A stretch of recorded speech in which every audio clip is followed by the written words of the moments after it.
Bien heureux de vous savoir parmi nous en ce jour merveilleux, dans notre programme bimensuel Les Petits Pains. J'ai été très heureux de voir que les messages précédents ont eu un impact sur vous. J'ai eu des retours en ce qui concerne la politique, le chrétien et la politique, et aussi la dîme, les offrandes. Nous avons vu l'impact de ces messages et concernant aussi l'évangile de prospérité et la prospérité de l'évangile. Le but des petits pains, c'est de pouvoir vous communiquer l'essentiel, la vérité de l'évangile en ce qui concerne des thèmes d'actualité en un laps de temps, en un court temps, 20 minutes, 15 à 20 minutes pratiquement. Que Dieu vous bénisse pour tout ce que vous recevez. Aujourd'hui, nous allons aborder notre thème qui est l'économie du monde et l'économie du royaume de Dieu. Vous savez, ces choses doivent être comprises et enseignées. Nous parlons beaucoup d'économie parce qu'il faut affranchir le peuple de Dieu de l'ignorance.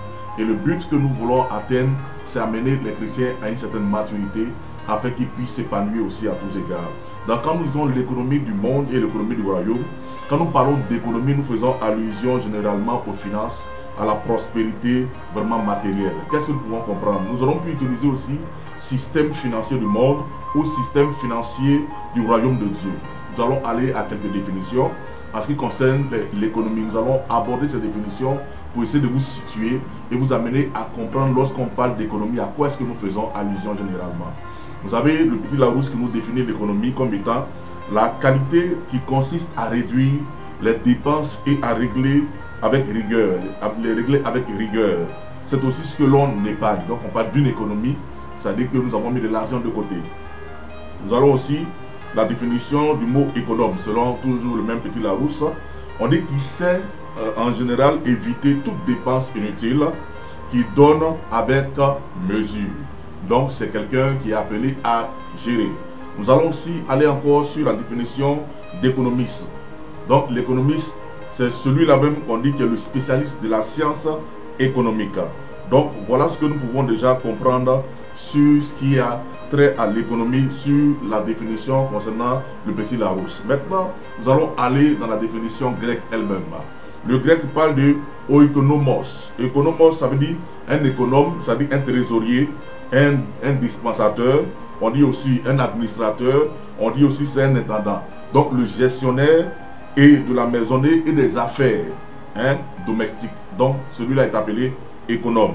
On dit que c'est aussi un trésorier des finances de la cité, l'administrateur de la ville, c'est-à-dire celui qui a à charge de garder les trésors des rois. Donc l'économie en grec c'est eukonomia, c'est-à-dire gestion, gouvernement, gérance, charge, tâche, et etc. Donc dans un sens plus large, lorsque nous allons parler de l'économie, nous allons faire allusion à la gestion globale de l'économie. Donc voilà ce que nous devons comprendre. Donc l'économie c'est cela. Donc quand on parle d'initiation économique, c'est tout ce qui est attrait au système lié à l'économie. Pourquoi nous parlons un peu de l'économie selon le monde et l'économie selon le royaume de Dieu? Il faut savoir que c'est deux économies que nous avons en face de nous. Et nous, les chrétiens, cela nous intéresse beaucoup. Nous devons savoir comment le système du monde fonctionne et comment celui de Dieu aussi fonctionne. Et si nous avons compris cela, nous allons aller maintenant à la compréhension vraie de ce que Dieu, lui, a établi comme moyen d'accéder à une prospérité. Donc là, ce qui nous concerne, en ce qui concerne l'économie, ce que nous voulons revoir ou ce que nous voulons toucher, c'est surtout le côté prospérité financière. Donc la prospérité financière, ce qui nous concerne, c'est le système qui est en vigueur en ce qui concerne le monde et en ce qui concerne la parole de Dieu, en ce qui concerne le royaume de Dieu. Donc soyons très attentifs à cela, c'est aussi simple que ça. Nous voyons ici beaucoup parler du ministère de l'économie et des finances. Quand vous entendez économie, il y a tout un système de gestion derrière et les finances, c'est tout ce qui a trait à l'argent. Donc on veut comprendre bien que le système qui est établi par le monde en ce qui concerne la prospérité, pour arriver à la prospérité, il faut obéir à certaines lois qui ont été déjà établies. Donc l'économie du monde veut fonctionner avec des systèmes bien précis, un système bien précis. En quoi est-ce que ça consiste? Comment nous pouvons prospérer selon le monde? Comment le monde a mis les balises pour nous amener dans un système? Il faut comprendre cela. Et ça fait que tout le monde est rentré dans ce système et tout le monde pense que c'est le seul système utilisé pour arriver à une vraie prospérité. Le monde a donné ses lois et malheureusement, nous voyons dans l'église aujourd'hui beaucoup de chrétiens qui se soumettent à ces lois-là. En réalité, ces lois ne sont pas aussi mauvaises. Mais lorsque vous rencontrez le Seigneur, vous allez voir le bémol de cette loi à laquelle nous avons été longtemps soumises. Donc, on comprend ici que pour prospérer, selon le monde, il y a des éléments pour nous amener à la prospérité. On nous dit par exemple, le premier élément, si nous voulons voir nos biens s'accroître, nous voulons avoir une prospérité vraie, on dit d'abord, il faut épargner beaucoup. Donc l'épargne, lorsque nous mettons l'argent de côté, quand c'est un compte bloqué, on peut aussi retirer des intérêts. Et plus on amasse, ce qu'on amasse devient beaucoup. Donc on dit c'est ça qui va nous amener à la prospérité. Il y a aussi le fait qu'on nous demande de dépenser peu. Si nous voulons accumuler beaucoup de richesses, il faut dépenser aussi peu. On nous parle aussi de savoir gérer nos biens, ne pas donner n'importe quoi aux gens. Donc donner peu en réalité aux autres. Tout ça va nous permettre de pouvoir aussi accroître notre revenu. On nous dit aussi de travailler beaucoup. Et lorsque nous allons travailler beaucoup, nous allons vraiment avoir beaucoup d'argent. Nous allons avoir beaucoup de biens. Mais on a toujours vu que les gens même qui travaillent le plus là sont souvent les personnes les plus pauvres. Il y a un temps que Dieu nous a donné pour lequel nous devons respecter, oui, tout ce qui concerne le travail. Il y a des heures qui sont réparties dans la journée, un temps pour Dieu, un temps pour le travail, un temps pour le repos. Mais il y a des gens qui dépassent tout ça. Ils donnent plus de temps au travail et très peu de temps au repos et très peu de temps à Dieu. Ce qui a pour conséquence de faire tomber tous ces gens dans ce qu'on appelle le burn-out. Donc c'est un genre de dépression où les gens sont exténués. Donc si j'ai compris bien, je vais voir que le système établi par le monde me demande en réalité de pouvoir faire plus et de pouvoir garder plus pour pouvoir recevoir. Voilà ce qui fait de nous, d'après le monde, des personnes prospères. Mais quand vous regardez, ce n'est pas ça qui fait de nous, ce n'est pas ce qui fait de nous des personnes prospères en réalité. C'est ce qui fait au contraire de nous dans la société, des personnes, des individus qui marchent avec égoïsme. C'est l'individualisme maintenant qui est prôné, c'est les personnes qui sont stressées, c'est les personnes qui deviennent méchantes, des personnes qui sont égoïstes, qui sont égocentriques, tout tourne autour d'elles-mêmes. Parce que le système du monde nous appelle à être comme ça. Regardons notre monde actuel, la Bible dit que ceux qui aiment l'argent ne sont jamais rassasiés de l'argent, ils sont toujours à la poursuite de l'argent. Vous voyez, parce que le monde nous a dit pour être riche, il faut posséder de cette manière. Mais que dit la Bible en réalité? Qu'est-ce que la Bible nous enseigne pour nous qui sommes chrétiens? Nous allons aborder ce point, nous voyons l'économie du monde, mais nous rentrons aussi dans l'économie du royaume de Dieu. La Bible nous dit dans le psaume 127, ça c'est une parole que nous devons retenir. Verset 1 à 2, il est dit: si l'Éternel ne bâtit la maison, ceux qui la bâtissent travaillent en vain. Si l'Éternel ne garde la ville, celui qui la garde, on dit quoi? Veille en vain. En vain vous levez-vous, vous couchez-vous tard, et mangez-vous le pain de douleur. Il en donne autant à ses bien-aimés pendant leur sommeil. Dieu nous fait ressortir ici que la source de la bénédiction, de l'abondance et de la prospérité, c'est lui Dieu. Et lui-même dans le sommeil de ses enfants, lui Dieu accorde plus que ceux-là même qui se lèvent, qui mangent le pain de douleur, c'est-à-dire se lèvent à 4 h, ils vont au travail, ils reviennent à 21 h, 22 h. Seigneur ne nous dit pas que ici il encourage la paresse. Dieu donne autant à ses bien-aimés signifie quoi? Que c'est Dieu qui bénit. Cela ne veut pas dire que le Seigneur nous encourage à la paresse ou au sommeil profond. Il ne nous encourage pas à être des fainéants ou des gens inactifs. Il nous dit simplement que les heures réservées au sommeil doivent être respectées. Les heures réservées à notre famille et à lui, Dieu, doivent être respectées. Ce n'est pas en travaillant plus que ça que nous allons devenir riches. Et Dieu nous dit que celui-là même qui donne la richesse, c'est lui. Celui qui donne d'en avoir autant, c'est lui, Dieu. C'est pourquoi les gens mangent le pain de douleur et il n'y a pas d'épanouissement dans leur vie. Qu'est-ce que nous comprenons? Nous comprenons à travers cela. L'économie du monde réside dans ce que nous appelons l'épargne et l'intérêt. Pour le monde, pour pouvoir prospérer, c'est l'épargne et l'intérêt. C'est l'épargne et les intérêts. Les comptes bloqués par-ci, par-là. Même quand on parle d'investissement, l'investissement n'est pas quelque chose de sûr. Tu peux investir et ça peut ne pas rapporter. Mais ce qui va te rapporter à coup sûr, c'est ce que tu vas emmagasiner et tu vas voir les intérêts monter, gonfler au fur et à mesure. Donc ici, comprenons bien que c'est un système qui est déjà établi par le monde. Le monde nous appelle à beaucoup épargner si nous voulons vraiment prospérer. Donc avec le monde, c'est quand nous épargnons beaucoup que nous devenons riches. Parce que l'économie du monde est basée sur l'épargne. Mais voyons maintenant le système, l'économie du royaume de Dieu. Nous allons voir qu'il y a une différence, que les deux systèmes s'opposent. Nous allons voir que l'économie du royaume, ce n'est vraiment pas l'économie du monde. Et l'économie du royaume consiste à quoi? l'économie du royaume consiste à ce que nous appelons la loi du semer et du récolter. Donc, l'économie de Dieu est basée là-dessus. C'est pourquoi les chrétiens qui n'ont pas compris ça n'arrivent pas à prospérer. Malheureusement, il y a des personnes véreuses qui sont rentrées, des mauvais prédicateurs, et qui ont utilisé ça avec la science de la duplicité et ont réussi à captiver les esprits faibles en les amenant à donner plus que ce qui est prévu. Ça ne m'intéresse pas. Ce n'est pas de ça que je parle. Ce n'est pas de l'arnaque que je parle. Je parle de ce qui est christocentrique, de ce qui est biblique. Nous allons voir que c'est la loi du semer et du récolter que Dieu a établi comme système économique de base pour amener le peuple de Dieu à prospérer. Si cette loi n'est pas obéie, si cette loi n'est pas appliquée, nous n'allons pas voir les choses essentielles, une prospérité vraie et un épanouissement concret arriver dans notre vie. Donc cette loi consiste à quoi? À donner et à recevoir. Prenons ensemble la loi du semer et du récolter. Nous allons voir où cette loi a été établie. Nous pouvons remonter au premier texte de la Bible, au livre du commencement, qui est le livre de la Genèse. Nous allons voir qu'est-ce que Dieu dit depuis la Genèse. Genèse chapitre 8, à partir du verset 22. Qu'est-ce qui est dit? Nous allons voir la réaction du Seigneur. Il dit, tant que la terre subsistera, les semailles et la moisson, le froid et la chaleur, l'été et l'hiver, le jour et la nuit ne cesseront point. Comprenons maintenant, autrement dit, en semeur, il a dit aussi longtemps que la terre subsistera, semailles et moisson, froid et chaleur, été et hiver, jour et nuit ne cesseront jamais. Ça veut dire que tant que la terre va subsister, lorsque vous allez semer, vous allez moissonner. Il y aura toujours le froid et la chaleur, nous voyons ça. Il y aura toujours l'été et l'hiver, nous avons vu ça. Il y aura aussi le jour et la nuit. Ces choses-là sont là de nos jours. Dieu a dit que ça ne va jamais cesser. Donc, en ce qui concerne l'économie du royaume, nous faisons allusion à la loi du semer et du récolter. En quoi consiste cette loi? Quand vous semez, en réalité, vous récoltez réellement ce que vous avez semé. Donc, c'est une loi qui est divine, c'est une loi qui est universelle. Chaque fois que vous allez donner, vous allez aussi recevoir. Mais pour pouvoir prospérer selon Dieu, il faut comprendre ces choses-là que Dieu nous a données. Dans l'économie du royaume, vous savez, l'épargne à l'excès est un problème. Donc, chez nous, dans la maison de Dieu, l'épargne à l'excès est un problème.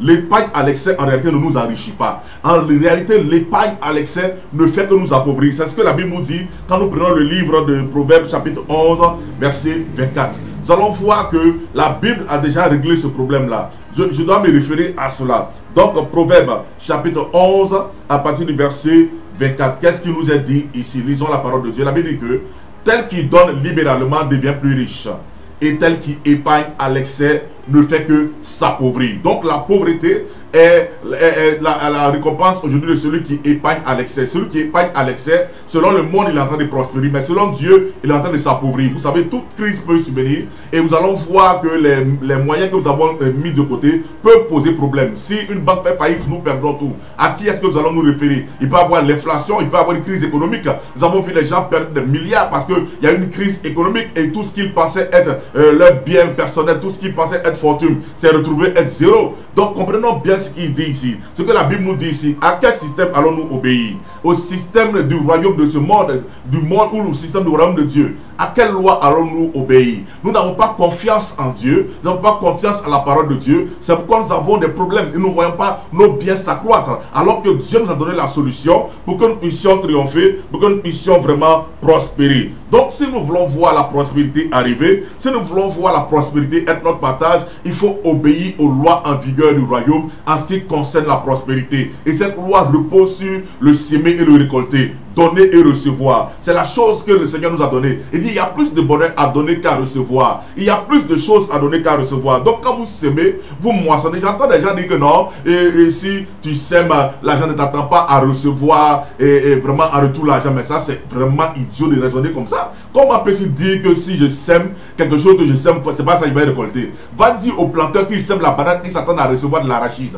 Va dire à quelqu'un qui a semé l'arachide qu'il s'attend à recevoir le gombo. Si j'ai semé l'arachide, je vais moissonner de l'arachide. Ne me dis pas le contraire. Ça, c'est la parole de Dieu. C'est une loi qui est naturelle. C'est une loi que tous ces planteurs la connaissent. Ils savent que s'ils ont planté du cacao, ils s'attendront à recevoir du cacao. Pourquoi veux-tu qu'ils sèment du cacao et qu'ils s'attendent à recevoir du café en retour? Mais si c'est comme ça, c'est que c'est de la sorcellerie. Référons-nous à la parole de Dieu ici. Cette loi est la loi de donner. C'est ce qui va faire que nos économies vont prospérer. Si dans l'église, les gens avaient compris qu'ils devaient savoir donner, ils devaient avoir la libéralité, on allait avoir des gens les plus riches. Mais malheureusement, ceux qui sont les plus démunis se retrouvent dans la maison maison de Dieu parce qu'ils n'ont pas appliqué ces lois. Et les voisins d'à côté qui ont connu cette loi-là, qui ne sont même pas souvent des chrétiens, sont ceux-là qui prospèrent, sont ceux-là qui détiennent les secteurs clés de l'économie de notre pays, sont ceux-là même qui ont les moyens de transport par-ci, par-là. En temps, la maison de Dieu même n'arrive pas à prospérer. Les chrétiens n'arrivent pas à prospérer. La Bible nous dit aussi, pour comprendre cela, la loi de donner et de recevoir, c'est en Luc 6, 38. La loi, elle est établie. Il faut commencer maintenant à l'appliquer. Il faut commencer à rentrer dans la profondeur de cette loi et faire de cela une réalité au quotidien. Donc si nous prenons le passage de Luc 6, verset 38, la parole de Dieu nous dit quoi? Donnez et il vous sera donné. La Bible dit que quand tu donnes, tu vas aussi recevoir. De la même façon que tu as donné, tu vas aussi recevoir. On versera dans votre sein une bonne mesure, serez secoué qui déborde, car on vous mesurera avec la mesure dont vous serez servi. Ça veut dire que ce que toi tu as utilisé pour bénir les autres là, c'est la même chose que tu vas recevoir aussi en retour. Ça veut dire que si je donne, je dois m'attendre aussi à recevoir. Si je sème, je dois m'attendre à recevoir. C'est quoi la semence en réalité? C'est une offrande de liberté que nous utilisons pour atteindre un but. Je peux me lever, prendre un montant et dire, moi, je veux aller s'aimer dans cette église. Je veux s'aimer dans la vie de ce serviteur de Dieu en particulier. Parce que je m'attends à recevoir cela. Donc, Seigneur, c'est une offrande de foi. C'est une offrande pour déclencher quelque chose. Donc, je viens et je sème. Quand je sème, je dois m'attendre à recevoir. Je dois m'attendre à voir la gloire de Dieu se manifester. Ce n'est pas faux, c'est la parole de Dieu. Beaucoup n'ont pas compris cela. Et les gens qui sont faibles d'esprit, lorsqu'on parle de ça, veulent interpréter ça autrement. Vous parlez du fait que les gens parlent de l'évangile de prospérité. Mais alors que vous-même là, dans le secret, vous êtes plus dangereux que les autres. Vous arnaquez les gens plus que les autres. Parce que vous n'avez pas connu ces lois qui sont simples, qui sont bibliques. Il faut amener le peuple de Dieu à appliquer ces lois pour leur propre épanouissement. D'abord leur épanouissement personnel et ensuite ils pourront participer à toute bonne œuvre. C'est ce que la Bible nous dit en ce qui concerne la semence. Le semer et le récolter. Le semer et le récolter équivaut à quoi? Ça équivaut à toujours recevoir de Dieu, à être dans l'abondance. Parce que celui qui sème peu, la Bible dit quoi? Il va moissonner peu. Donc si je donne peu, j'ai l'habitude de donner peu, je ne recevrai rien. C'est comme souvent à l'église. Nous prions pour les frères et sœurs qui sont démunis. Oui, on dit, oh, pour bénir Seigneur les mains de ceux qui ont donné et ne bénis pas ceux qui n'ont pas donné. Et bénis ceux qui n'ont pas donné. Mais Dieu ne bénit pas là où il n'y a pas eu la matière. Là où il n'y a pas la matière, vous voulez qu'il multiplie quoi? Il faut qu'il y ait la matière pour qu'il y ait multiplication. Si je n'ai rien donné, je ne vais pas m'attendre à quelle multiplication? On dit c'est ceux qui donnent là qui vont recevoir. La Bible le dit clairement en Luc 6. On dit donnez et il vous sera donné. Toi tu dis ne donne pas et tu recevras. Mais tu es faux, tu es un mauvais prédicateur. Tu enseignes le faux. Tu es un faux chrétien si tu dis ça à ton frère. Dieu sait qu'il y a des pauvres, mais il y a des lois qui sont établies auxquelles nous devons obéir. Donc quand je vais maintenant en 2 Corinthiens 9, 2 Corinthiens chapitre 9, à partir du verset 6, je vais comprendre toute la loi du Seigneur en ce qui concerne la semence et la multiplication de cette semence. Donc, 2 Corinthiens 9, comme je l'ai dit, à partir du verset 6, nous allons relever des points essentiels. Qu'est-ce qu'il nous a dit ici? Sachez-le, celui qui sème peu moissonnera peu. Celui qui sème abondamment moissonnera abondamment. Que chacun donne comme il a résolu dans son cœur, sans tristesse ni contrainte, car Dieu aime celui qui donne avec joie. La Bible dit au verset 8, et Dieu peut vous combler de toutes sortes de grâces, afin que possédant toujours en toutes choses de quoi satisfaire à tous vos besoins, vous ayez encore en abondance pour toute bonne œuvre. Selon qu'il est écrit, il a fait de largesses, il a donné aux indigents, sa justice subsiste à jamais. Celui qui fournit la semence au semeur, oui, la semence au semeur fait quoi? Et du pain pour sa nourriture, vous fournira et vous multipliera la semence, et il augmentera le fruit de votre justice.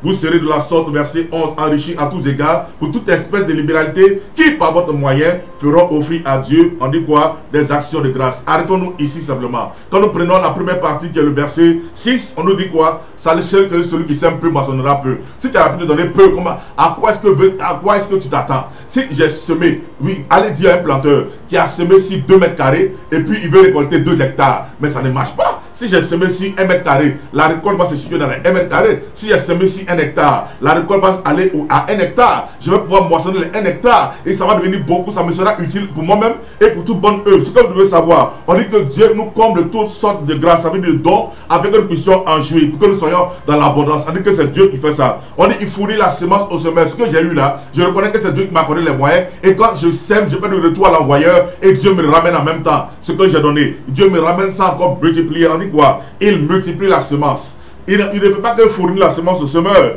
Il la donne et il la multiplie. Parce que Dieu est le multiplicateur par excellence. Mais pour qu'il y ait multiplication, il faut qu'il y ait acte de foi posé. Il faut qu'il y ait semence. S'il n'y a pas de semence, mon frère, pourquoi tes affaires vont mal? Pourquoi ton économie va mal? Parce que tu n'as pas appris à semer. C'est pourquoi tu as des problèmes. Tu sèmes avec parcimonie. Tu es un homme qui est chiche. Tu es un homme entièrement qui est pingre. Tu es un homme qui est avare. Avare, tu as dit que tu vis dans la ladrerie. Ça veut dire que tu es un homme lade. Tu as dit que tu es avare à l'excès. Donc un tel homme, comment peut-il s'attendre à recevoir de Dieu? C'est pourquoi les choses sont bloquées. Dieu ne va jamais multiplier ce que tu n'as pas donné. C'est que tu donnes ce qui est multiplié. Le monde te dit que quand tu gagnes, c'est ça qui est multiplié. Dieu te dit que c'est quand tu donnes que c'est multiplié. À qui est-ce que tu vas obéir? À quelle loi est-ce que tu vas obéir? C'est la loi de Dieu à laquelle je dois obéir. Et on nous dit encore que nous devons savoir une chose qui est importante. Dieu nous bénit pour que nous ayons en abondance pour toutes sortes de libéralités. Quand Dieu va nous bénir, nous serons tellement dans l'abondance que nous pourrons encore participer à l'œuvre de Dieu. Nous pourrons contribuer à l'œuvre de Dieu. Nous pourrons soutenir les ministères, soutenir la vision de l'œuvre. Nous avons besoin de chrétiens qui comprennent cela. La loi du semer et du récolter est une loi qui est très puissante. La Bible nous dit cela. La Bible est remplie de cela. C'est pourquoi ceux qui ont compris cette loi, qui la mettent en pratique, sont plus prospères que ceux qui n'ont pas compris cette loi et qui ne l'appliquent pas. Et généralement, nous avons besoin de comprendre ces choses. Nous avons besoin de comprendre ces choses.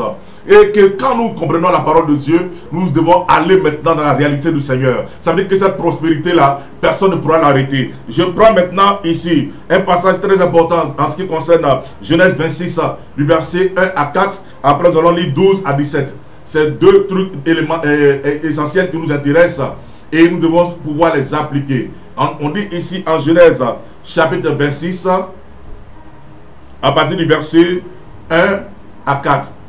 Je lis une parole ici. On dit il y eut une famine dans le pays, où la première famine qui eut lieu du temps d'Abraham et Isaac alla vers Abimelech, roi des Philistins, à Guérar. On nous dit encore, l'Éternel lui apparut et dit: ne descends pas en Égypte, demeure dans le pays que je te dirai. Ce jour dans ce pays-ci, je serai avec toi, je te bénirai, car je donnerai toute cette contrée à toi et à ta postérité, et je tiendrai le serment que j'ai fait à Abraham, ton père. Je multiplierai ta postérité comme les étoiles du ciel, et je donnerai encore quoi à ta postérité toutes ces contrées. Et toutes les nations de la terre seront bénies à ta postérité. Dieu lui dit cela. Et vous allez voir que c'est un moment où les choses étaient difficiles. Mais Dieu l'a dit, reste là, reste dans ce lieu-là. Ne va pas en Égypte parce que c'est difficile. Ne va pas dans le monde. La solution, je l'ai. Je l'ai avec moi. Si tu es avec moi, tu auras la solution. Le pays peut être en crise, mais moi, Dieu, je ne suis pas en crise. Je vais te montrer comment mes lois fonctionnent. Et il a dit à Isaac, reste là où tu es, tu vas voir ce que je vais faire. Quand nous allons maintenant au verset 12, nous allons voir ce qui va se passer. Isaac va obéir à la parole de Dieu. Maintenant, Isaac, qu'est-ce qu'il va faire au verset 12? La Bible dit quoi? Isaac sema dans ce pays. Il recueillit cette année le centuple. Regardez quoi? Il a semé beaucoup et il a récolté beaucoup. Le centuple de ce qu'il a semé. À quelle période l'a-t-il fait? Au moment où les choses sont difficiles. Dans la période de la famine. C'est là qu'il a été éprouvé. Chrétien, tu n'appliques pas ça. Quand c'est difficile, tu pourrais garder pour toi. Au lieu d'aller semer, au lieu de mettre Dieu à l'épreuve pour que Dieu puisse travailler, tu gardes pour toi-même et tu attends un résultat. On dit cet homme devient quoi? Regarde comment il est parti d'un statut terrible à terrible. On dit quoi? Verset 13. Cet homme devient riche. Il alla s'enrichissant de plus en plus. Et on dit quoi? Jusqu'à ce qu'il devienne fort riche. Quand il devient fort riche, ça lui fait trembler tout le monde maintenant. Il y avait des troupeaux de menu bétail et des troupeaux de gros bétail et un grand nombre de serviteurs. Aussi les Philistins lui portaient envie. Tous les puits qu'avait créé les serviteurs de son père du temps d'Abraham. Donc on nous dit quoi? Il avait tout. Il prospérait. Et ça fait que les gens avaient peur de lui. Abimelech et dit à Isaac, va-t'en de chez nous, car tu es devenu trop puissant pour nous. Tu es trop puissant pour nous. Et Isaac partit de là et campa dans la vallée de Guérar où il s'établit. Donc Dieu nous dit quoi? C'est lui qui donne la solution. C'est lui qui est la solution à ton besoin. C'est lui qui multiplie cela. Comprends cela. Tu as besoin de ça pour ton épanouissement. La joie que Dieu veut te donner, c'est à tous égards. C'est le shalom que tu dois recevoir. Le shalom encore revient. C'est ce que Dieu nous a enseigné le dernier passage que nous allons prendre. C'est ce qui concerne Matthieu 15. Le Seigneur lui-même va nous donner Matthieu 14, 15 à 21. Jésus va nous donner l'exemple en ce qui concerne la multiplication. Nous devons comprendre cela, frères et sœurs. Oh, soyons libérés de la mauvaise compréhension. Soyons libérés de la mauvaise gestion. Soyons libérés de l'incrédulité. Soyons libérés d'un faux christianisme qui consiste à dire que nous devons rester perpétuellement dans la pauvreté. Regardez ce qui s'est passé. Verset 15 de Matthieu 14. Le soir étant venu, les disciples s'approchaient de lui et disent: ce lieu est désert et l'heure est déjà avancée. Renvoie la foule afin qu'elle aille dans les villages pour s'acheter des vivres. Jésus leur répondit: ils n'ont pas besoin de s'en aller. Donnez-leur vous-même à manger. Mais il dit: nous n'avons ici que 5 pains et 2 poissons. C'est-à-dire, on n'a pas grand-chose. on n'a rien. Il s'est dit quoi? Apportez-les-moi. Il abonne la matière. Il fit asseoir la foule sur l'herbe, prit les 5 pains et les 2 poissons, et levant les yeux vers le ciel. Il dit quoi? Il rendit grâce, puis il les rompit. Il rompit les pains et les donna aux disciples, qui les distribuaient à la foule. Tous mangèrent et furent rassasiés. Et l'on apporta 12 paniers, pleins de morceaux qui restaient. Ceux qui avaient mangé étaient environ 5000 hommes, sans compter les femmes et les enfants. Regardez ici, le Seigneur nous montre que quand la matière est là, c'est lui qui la multiplie. Ils auraient pu dire non, on n'a rien. Il a dit non, qu'est-ce que vous avez? Nous avons ici de 5 pains et 2 poissons. Apportez-les-moi. Les 5 pains et 2 poissons. Quand le Seigneur a rendu grâce, les 5 pains et 2 poissons ont permis à plus de 7000 personnes de manger. Parce qu'on a compté uniquement que les hommes. On n'a pas compté les femmes. Or, on sait que dans les réunions chrétiennes, dans les réunions, nous voyons plus de femmes que d'hommes. Donc, on peut dire même pratiquement 15 000 ou 20 000 personnes ont pu manger environ. Bien aimé, parce que le Seigneur a multiplié. Dis-moi quelle loi de ce monde peut nous enseigner cela? Quel système économique de ce monde peut nous enseigner ce monde? Montre-moi le plus grand économiste. On a dit que les économistes, c'est ceux-là même qui ont la solution. Et on a vu qu'ils n'ont pas la solution, mon frère. Ils ont des limites d'hommes parce qu'ils ne voient pas ce qui peut arriver. Il peut te faire un plan. Il peut te faire un plan économique quelconque. Mais il ne sait pas que demain, il y aura une crise. Il y aura une guerre qui va venir saboter son plan. Alors que Dieu sait toutes choses. Dieu sait les tenants et les aboutissants. Et nous donne la solution. Il est la solution. Référons-nous à Dieu, frères et sœurs. Référons-nous à Dieu. Dis-moi comment, avec 5 pains de poissons, plus de 5000 personnes ont pu manger. Explique-moi cela. Va me dire à ton professeur d'économie là, qui t'enseigne l'économie et les finances là. Va me dire comment ça se passe. Ça, c'est la loi divine. C'est l'économie du royaume qui est à l'œuvre ici. C'est la puissance de Dieu qui est à l'œuvre. Lorsque nous donnons, nous recevons. Et nous recevons cela multiplié. Il faut donner avec foi, avec que Dieu nous bénisse à tous égards. Frère, voilà le message que je voulais t'apporter en ce qui concerne l'économie du monde et l'économie du royaume de Dieu. À quelle économie vas-tu te soumettre? À quelle économie vas-tu obéir, frère? Pour avoir testé cela, je peux te dire que l'économie du royaume est plus sûre. Colgate peut te témoigner de cela. La pâte de Colgate à laquelle tu te brosses. Caterpillar, Samsung, même la famille Peugeot, ils peuvent te témoigner de cela. Ces grands hommes qui ont semé et qui ont vu le résultat, qui ont vu la puissance de Dieu. Église de Christ, levons-nous et sémons par la foi pour le royaume. Sémons pour l'œuvre de Dieu. Et nous allons voir le retour. C'est la main de Dieu qui multipliera nos acquis. Car c'est lui qui fournit la semence au semeur. Je prie que tu sois béni de là où tu es. Toi qui travailles des difficultés économiques, que Dieu pourvoie tes besoins. Là où ta société est en train de vivre des moments difficiles, qu'elle soit restaurée. Pour des actes de foi. Pour des actes de foi. Là où tu as entendu la parole. Là où tu as compris ce message. Fais-le comme moi je l'ai fait aussi il y a plusieurs années. Et j'ai vu des résultats arriver. Je t'encourage à le faire. Afin que tu saches que Dieu est fidèle. Et Dieu bénisse ses enfants. Béni sois-tu, Saint-Seigneur, pour ce programme. Dans le nom de Christ Jésus. Amen. Shalom chez vous, car la prochaine fois nous nous verrons pour un autre thème. Nous allons aborder le chrétien et l'alcool. Nous allons voir encore d'autres thèmes et vous allez être édifiés. Que Dieu vous bénisse et la paix de Dieu votre partage. Amen.